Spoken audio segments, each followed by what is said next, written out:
할렐루야. 오늘도 참으로 좋은 날을 우리에게 허락하신 하나님께 감사하며 우리에게 주어진 오늘 하루도 복되고 귀한 날로 보내시기 바랍니다. 오늘의 암송할 하나님의 말씀은 로마서 15장 1절 말씀입니다. 로마서 15장 1절. 믿음이 강한 우리는 마땅히 믿음이 약한 자의 약점을 담당하고 자기를 기쁘게 하지 아니할 것이라. 아멘.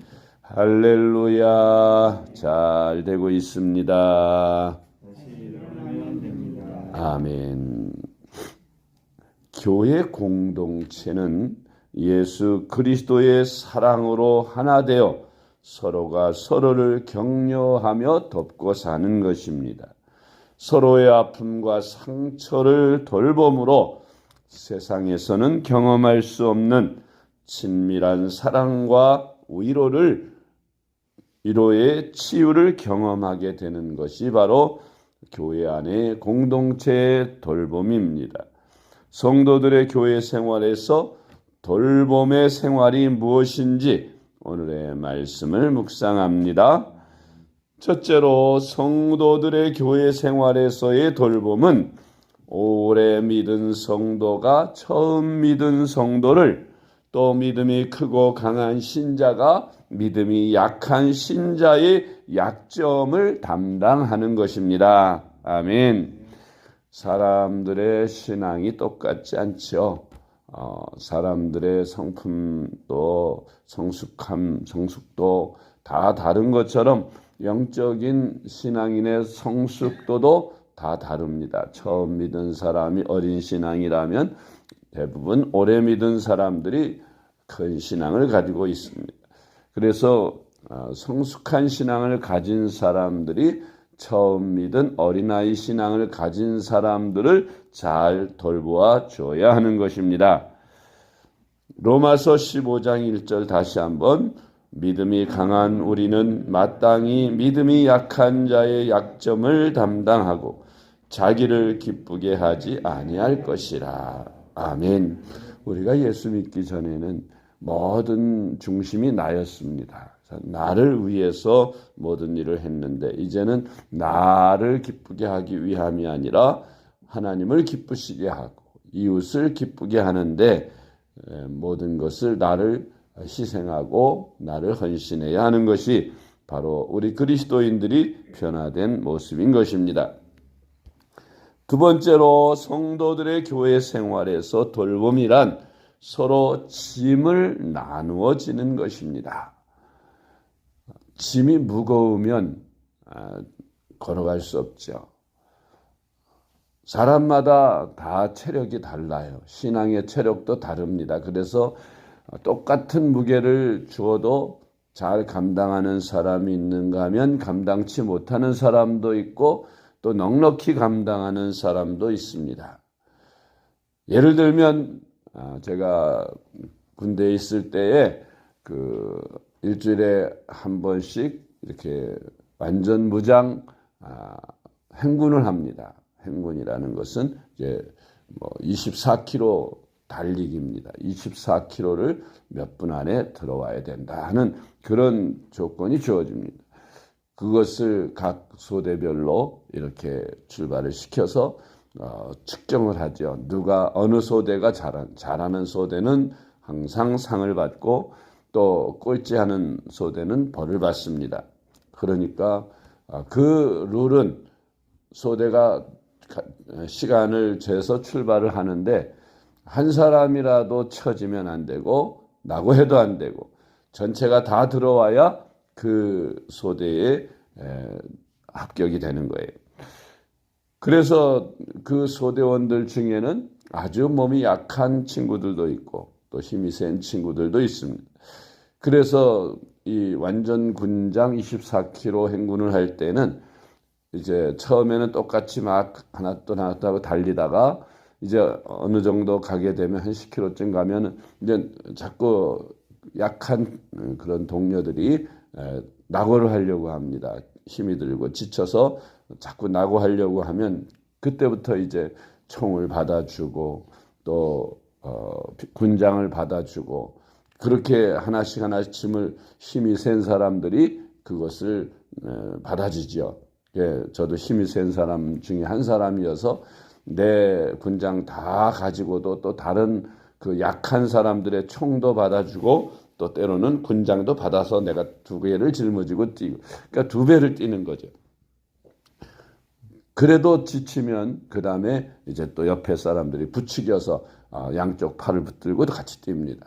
그렇게 해서 약한 사람들을 돌보아 주면서 짐을 나눠지고 그렇게 무사히 우리 소대가 잘 들어올 수 있어서 항상 우리 소대가 우승을 하는 것을 이제 경험했습니다. 그러니까 그걸 못하는 소대는 다 잘 뛰는데 한두 사람이 낙오를 하는 바람에 늦는 바람에 다 같이 늦어지고 따로 놔두고 이제 나머지만 들어오면 인정을 받지 못합니다.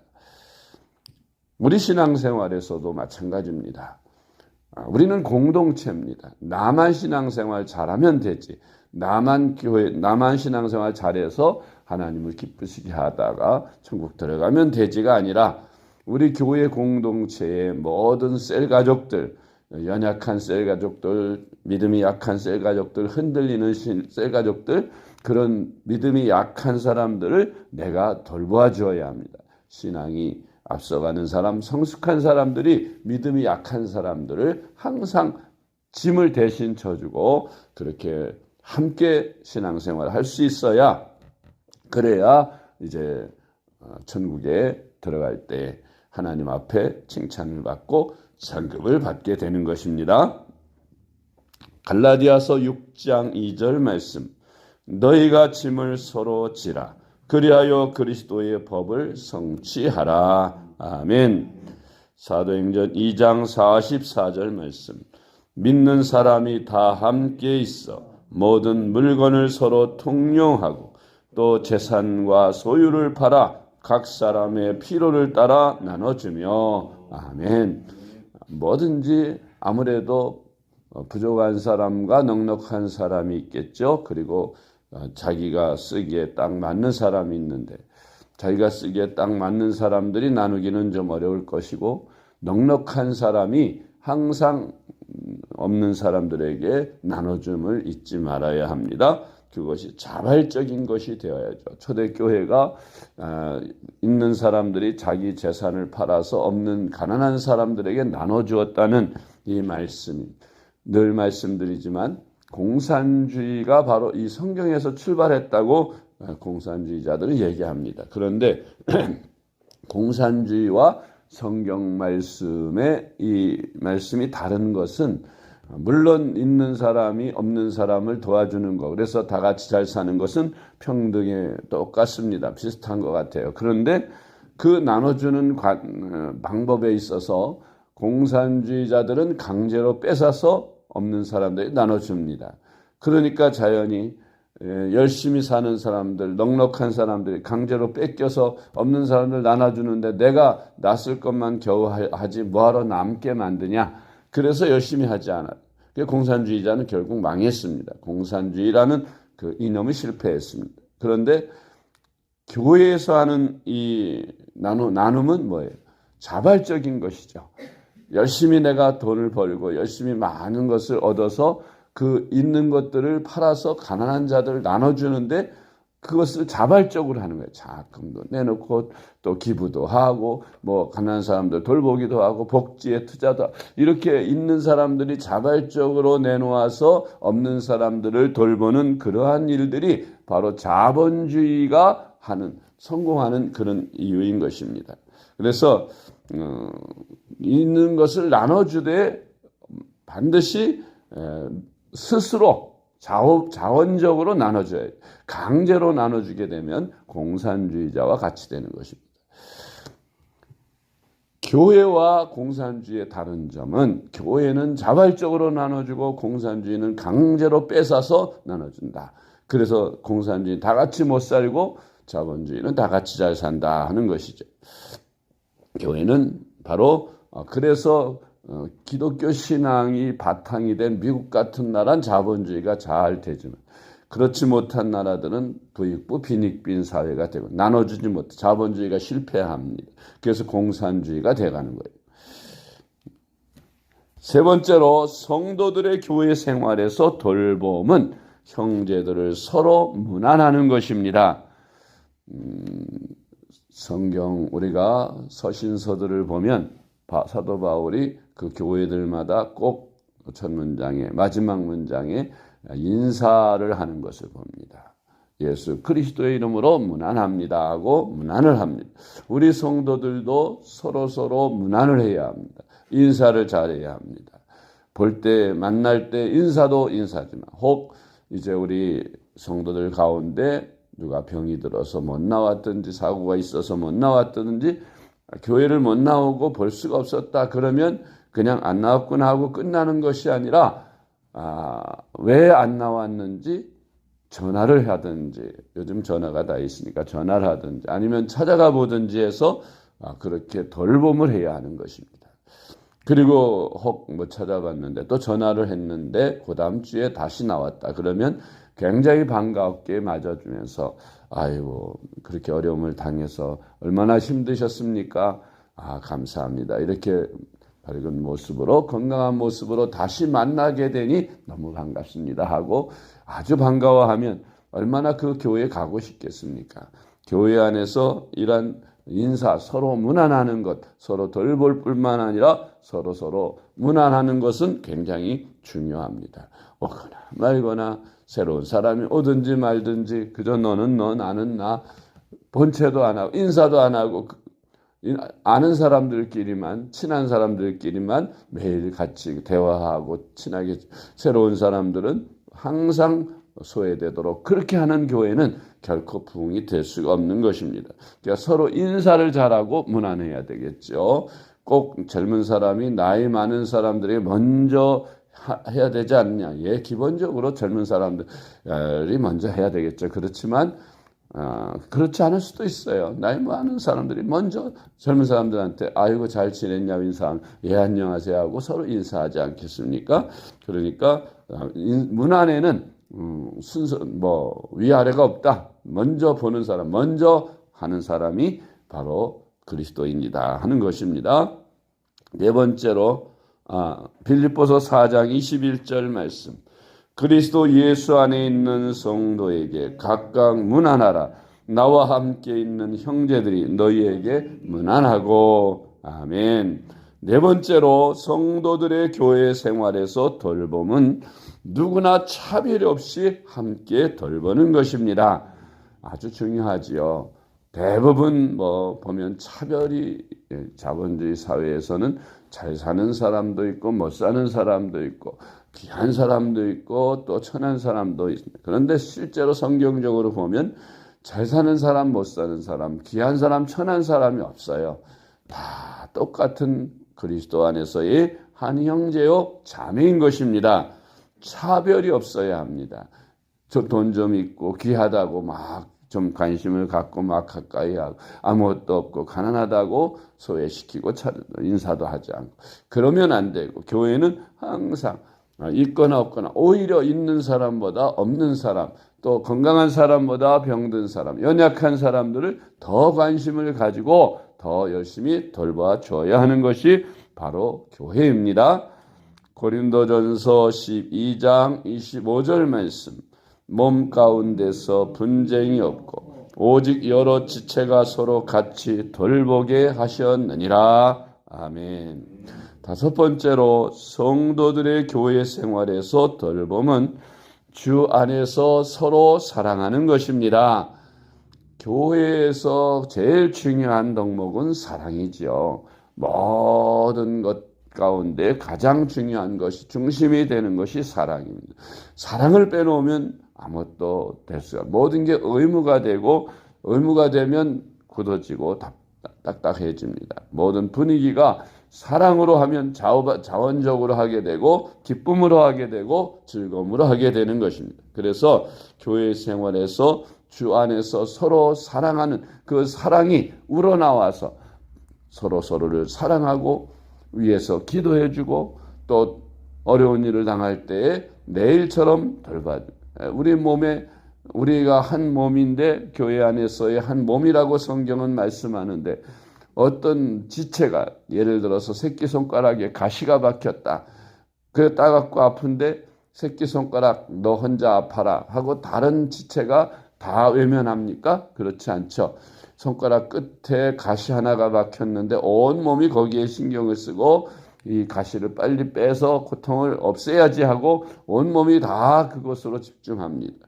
마찬가지로 교회 안에서도 바로 돌봄이란 이렇게 주 안에서 약한 지체를 돌보아주고 서로 사랑하면서 그렇게 살아가는 곳이 바로 교회입니다. 그래서 교회에서 사랑을 느끼고 교회에서 사랑의 감동을 받고 사랑을 주고받으면서 그렇게 우리 그리스도인들은 교회 생활을 해야 그래야 세상 사람들이 세상에서는 얼마나 냉정합니까? 이권을 위해서 서로 물고 뜯고 모함하고 중상하고 그런 곳이 세상이란 교회 안에서는 서로 위해주고 염려해주고 사랑해주고 기도해주고 그렇게 하나 되는 곳이 바로 교회가 되어야 한다는 것입니다. 요한복음 13장 34절로 35절 말씀 새 계명을 너희에게 주노니 서로 사랑하라. 내가 너희를 사랑한 것 같이 너희도 서로 사랑하라. 너희가 서로 사랑하면 이로써 모든 사람이 너희가 내 제자인 줄 알리라. 아멘. 베드로전서 1장 22절 말씀 너희가 진리를 순종함으로 너희 영혼을 깨끗하게 하여 거짓이 없이 형제를 사랑하기에 이르렀으니 마음으로 뜨겁게 서로 사랑하라. 아멘. 첫 번째로 성도들의 교회 생활에서의 돌봄이란 형제의 허물을 덮어주고 용서하는 것입니다. 우리 주님께서 용서에 대해서 말씀하실 때 베드로가 우리가 용서를 할 때 7번까지 하면 되겠습니까? 그랬어요. 유대 나라에서는 7번이 완전수지요. 그러면 이제 7번까지만 용서하면 이건 대단한 거죠. 우리나라에서는 단 3-4번이라는 말이 있어요. 3번까지 용서해 주는 거죠. 그런데 유대 나라는 7번까지. 그런데 예수님께서는 70번씩 7번씩 70번이라도 용서하라고 그러니까 용서에는 끝이 없다. 잘못을 회개하고 돌이키면 계속해서 용서를 해 주라는 것입니다. 누가복음 17장 3절로 4절 말씀 너희는 스스로 조심하라. 만일 내 형제가 죄를 범하거든 경고하고 회개하거든 용서하라. 만일 하루에 7번이라도 네게 죄를 짓고 7번 네게 돌아와 내가 회개하노라 하거든 너는 용서하라 하시더라. 아멘. 우리 성도 간에는 원망이나 미움이나 증오가 없어야 합니다. 그래서 그 한번 뭐 어떻게 좀 섭섭하게 했다고 내내 꽁하고 말도 안 하고 인사도 안 하고 내내 원수지고 갈등지면서 그렇게 신앙생활하는 분들이 있는데 그런 신앙생활을 하면 안 됩니다. 서로 용서하고 허물을 덮고 사람들이 살아가는 동안에 의견 충돌이나 또 서로 부딪히는 일이 없을 수 없습니다. 혹 어쩌다가 그런 일이 생겼을지라도 이내 서로 화해하고 서로 사과하고 용서하고 그렇게 함으로써 이제 하나 되고 다시 평강을 유지하고 그 어느 누구도 교회 안에서는 미운 사람이나 증오하는 사람이 없어야 하겠습니다. 그게 바로 용서의 위대한 힘입니다. 용서하는 것만이 우리가 하나님 앞에 바로 서는 하나님께서 우리를 용서하셨잖아요. 우리 큰 용서 받았어요. 지옥 갈 죄를 용서받고 천국으로 가게 됐는데 우리 자신들에게 조그만 잘못한 사람들 용서하지 않는다면 우리 하나님께서도 우리를 용서하지 않을 것입니다. 그러므로 우리가 교회 안에서의 돌봄의 생활을 통해 우리가 신앙생활을 잘 해나갈 수 있는 저와 여러분 될 수 있기를 주님의 이름으로 축복합니다. 기도하겠습니다. 하나님 아버지 감사합니다. 악하고 음란하며 타락하고 부패한 우리를 위해 독생자 예수님이 십자가에 피 흘려 죽으심으로 우리를 거룩한 하나님의 자녀로 변화시켜 주신 것 감사합니다. 사랑의 하나님, 우리가 서로 사랑하고 주 안에서 용서하며 본을 보이고 주 안에서 나눔의 생활을 통해서 참 돌봄의 신앙생활을 하는 저희들이 되게 하여 주시옵소서.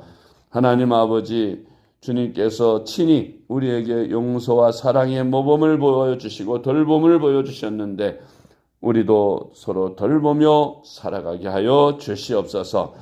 저희들도 주님처럼 돌봄을 실천하며 신앙생활을 함으로써 하나님께 영광을 돌리게 하여 주시고 우리가 주님의 제자인 것을 사람들에게 알릴 수 있게 하여 주시옵소서. 하루하루의 매일매일의 삶이 우리가 그 누구도 미움이나 원망이나 마음에 소원한 사람이 있지 않도록 다 용서하고 사랑으로 다 품어주는 저희들이 되게 하여 주시옵소서. 사랑이 많으신 예수님의 이름으로 간절히 기도드리옵나이다. 아멘.